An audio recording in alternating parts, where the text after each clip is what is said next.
Taxi na, sari-sari store pa. Yan ang gimmick ng isang taxi driver para madagdagan ng maliit na kita mula sa pamamasada.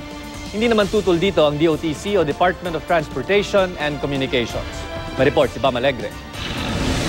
Si Mang Bel, kakaiba ang paandar para mapunan ng 1,000 pisong boundary. May sideline siyang sari-sari store sa loob mismo ng taxi.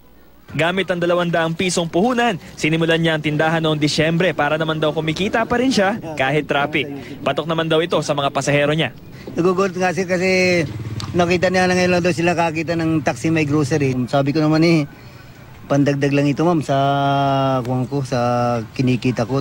Noong una raw, hindi sang-ayon ang operator ng taxi ni Mang Bel sa sari-sari store dahil baka makaabala raw ito sa mga sumasakay. Nainumpisan po niya yan.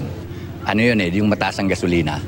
So ibig sabihin, parang nahihirapan sila sa kanilang take-home pay. So yun naman malinis sa pamamaraan kaysa yung gawin ng ibang yung gumigimik na nangungontrata. Ano naman kaya masasabi ng mga otoridad sa ganitong uri ng pandagdag kabuhayan? Wala namang bawal dyan. No? Actually, basta't naman na nakakasunod yung taxi driver doon sa mga patakaran, doon sa prangkisa niya, wala naman itong magiging issue. No? Mabuti na rin kesa naman sa masama yung ginagawa ng taxi driver. No?